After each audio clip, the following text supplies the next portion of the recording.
Welcome in to another late night edition of Jags Now. I promise you guys I'm not trying to make this a habit. It's just with all the chaos that we've got here going on at Chat Sports. Sometimes Jags videos, they may come out a little later. They're on the East Coast. I mean, it's currently 7:21 where I'm filming right now in Dallas, Texas. But enough about me. We are going to be talking today about some potential contract extension candidates that have been leaked by ESPN's Michael DiRocco. And I'm also going to mention just a couple of names in addition to the three names that he listed in his ESPN article. But if you guys enjoy Jags videos about the latest news, rumors, mock drafts, whatever the case may be, anything related to your Jacksonville Jaguars, make sure you guys hit that subscribe button and feel free to give us a like if you enjoy the content. We greatly appreciate it. All right, not going to dilly-dally anymore. Let's get into the content. So Michael DiRocco recently released an article on ESPN talking about some extension candidates for the Jacksonville Jaguars. Here's his exact quote that he had to say on ESPN. The Jaguars have had preliminary discussions about contract extensions with defensive end Travon Walker, the number one pick in 2022, tight end Brenton Strange, and receiver Parker Washington. General Manager James Gladstone is optimistic about the chances of extending them this offseason, saying the Jaguars are probably within striking distance to see things come to light. This is what DiRocco wrote. I think that these are all three names that we've discussed as likely Jaguars extension candidates, but it does feel good that DiRocco is kind of reporting this. I trust his reporting. He does a really good work for ESPN. If you haven't seen his work, feel free to check him out. We'll kind of break these down just kind of in order, the way he kind of listed them. So we'll start with Trayvon Walker, go to Parker Washington, and then Brenton Strange. Starting with Trayvon Walker. Obviously, he's mentioned, former first overall pick in 2022. He's had some up and down seasons. He's had some really good seasons as well. And I think with Trayvon Walker, do I think he is worthy of an extension? I do. Now, is he worthy of an extension near top of the market value for edge rushers? I do not. I think he falls somewhere in between. And look, as somebody who's had 10-plus sacks or 10 sacks or more in 2 seasons in the National Football League, that's not something that just grows on trees, right? Like, he's not somebody that I just completely dismiss when you're talking about the young edge rushers in this league that I think could take a potential another step. I think Trayvon Walker has all that potential. And look, James Gladstone picked up his fifth-year option, not this offseason, but the offseason beforehand, and he clearly values Walker as somebody that they could continue to have in their plans moving forward alongside Josh Hines-Allen. And I think Walker, while, was limited this year in terms of, some of the games played due to the injuries and, was forced to also kind of take a more team-friendly approach in terms of, playing more inside as well. He really showcased his abilities as a run defender. I think he is somebody that if you're talking about contract extensions, he is somebody that I think could be in the ballpark range. I've kind of gone back and forth in terms of a comp that he could potentially look at in free agency. I think absolute top end, you're looking at a George Karlaftis type of deal. George Karlaftis, when he signed his extension, it was a 4-year deal, $88 million, average salary of about $22 million per season. I think that would be the high end of what I would offer Trayvon Walker. I think their numbers are kind of similar. And again, you can make the argument that based on over time, Trayvon Walker now being the kind of next man up, does he potentially work his way to, having a little bit more in terms of average annual value, maybe 25 or up to $25 million, 23, 24, $25 million. Sure, you can make that argument. I'm just kind of sitting there and I say, okay, what would be kind of the lower end? To me, like a 4-year, maybe $64 million contract, roughly like $16 million guaranteed, that would probably be his low end, if I had to guess. So he's somewhere in that kind of $6 million range, somewhere between $16 and $22 million per year. I think would be a good number for Trayvon Walker. It would allow you to kind of have your 2 starting edge rushers in Josh Hines-Allen and Trayvon paired up with each other for the foreseeable future. And I think that while the Jags need to improve the depth along the defensive line, I like Danny Strigo as much as the next man, but I think that Depth has been a bit of a concern behind Josh Hines-Allen, Travon Walker.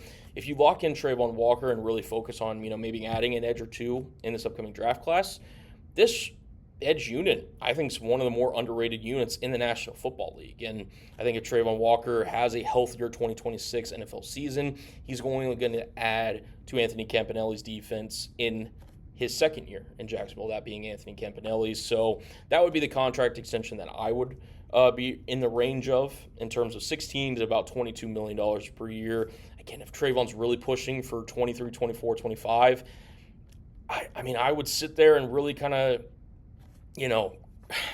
I'd be really sweating that out if it gets up to that amount. But that could be something that he's looking to offer. So it'll be very curious to see if any numbers do come out in terms of potential negotiating numbers for Trayvon Walker and the Jags, but ultimately we'll wait and see. He is playing on that fifth-year option, like I mentioned earlier, at $15.196 million.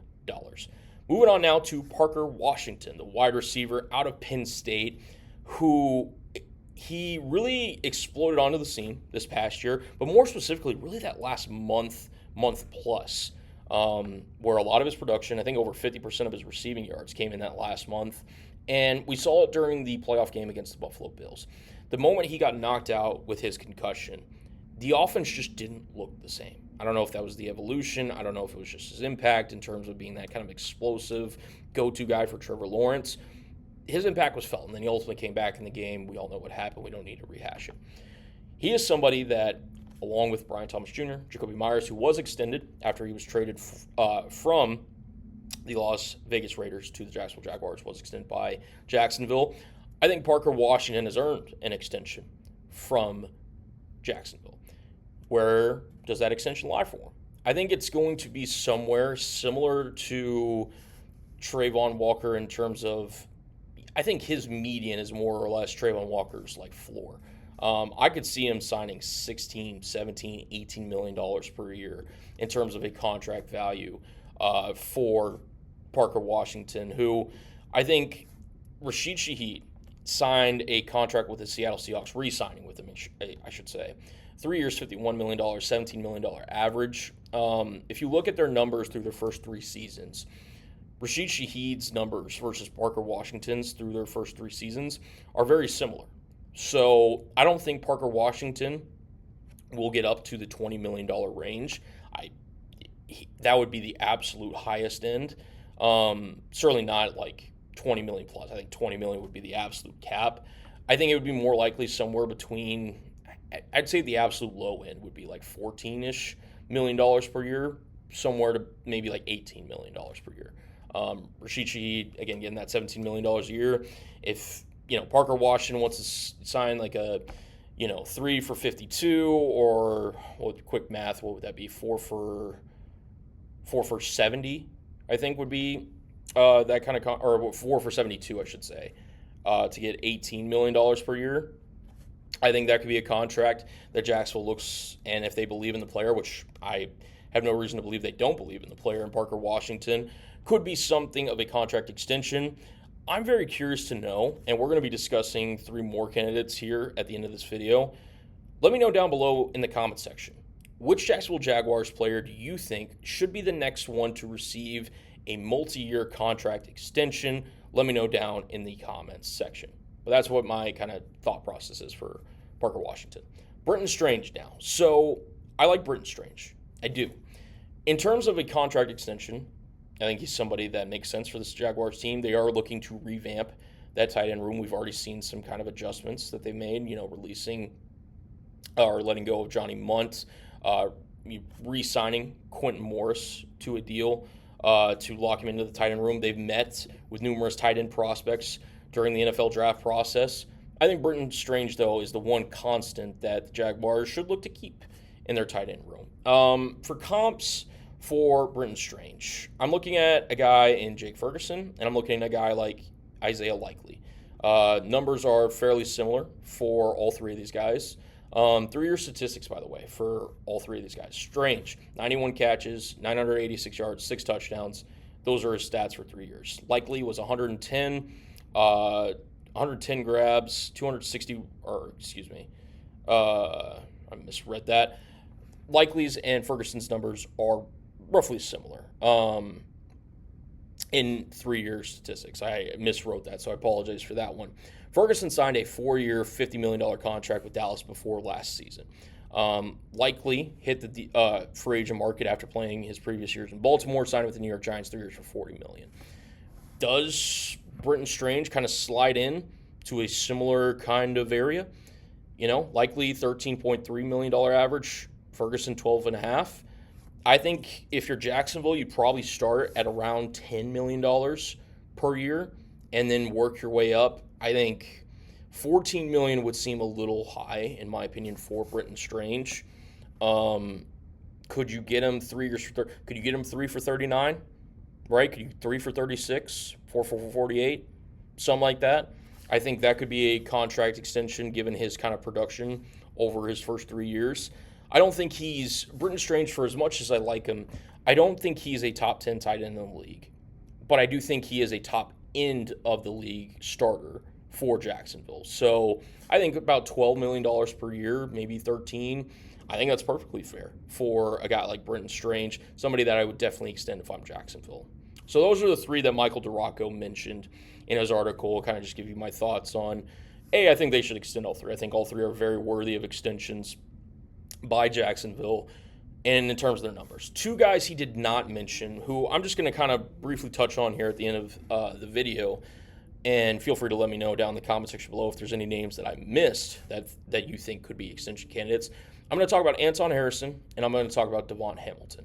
So Anton Harrison, it was reported during the NFL owners meetings, he is going to have his 5th-year option picked up at roughly around like $19-ish million, $19.072 million for 2027. So he is eligible for a contract extension.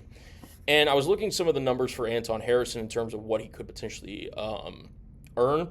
Spotrac has an interesting number for Anton Harrison. They say that his market value is roughly like $18.9-ish million per year.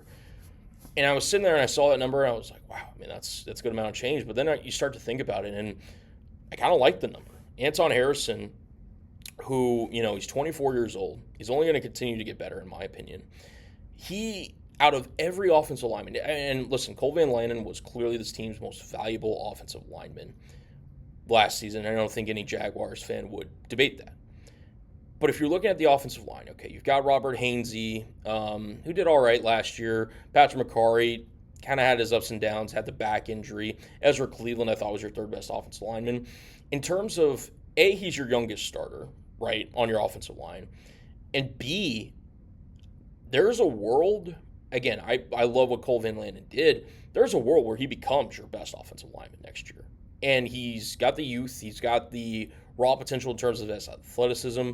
I love the way that Liam Cohen would strategically use him to get him out in space and potentially really use him as a lead blocker when it comes to blocking for guys like Bashal Tootin, Travis Etienne, who no longer is in Jacksonville.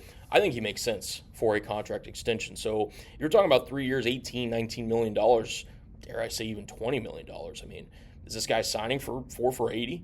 Right? Like, is he signing for a contract, 3 for 60, something like that? Very interested to see how Gladstone kind of pursues Anton Harrison in terms of getting ahead of it. I know some tackles on the market that I'm not quite sure Harrison's in that kind of tax bracket, but I know Darnell Wright and Paris Johnson are also due for extensions, or eligible, I should say, not due, but eligible for extensions.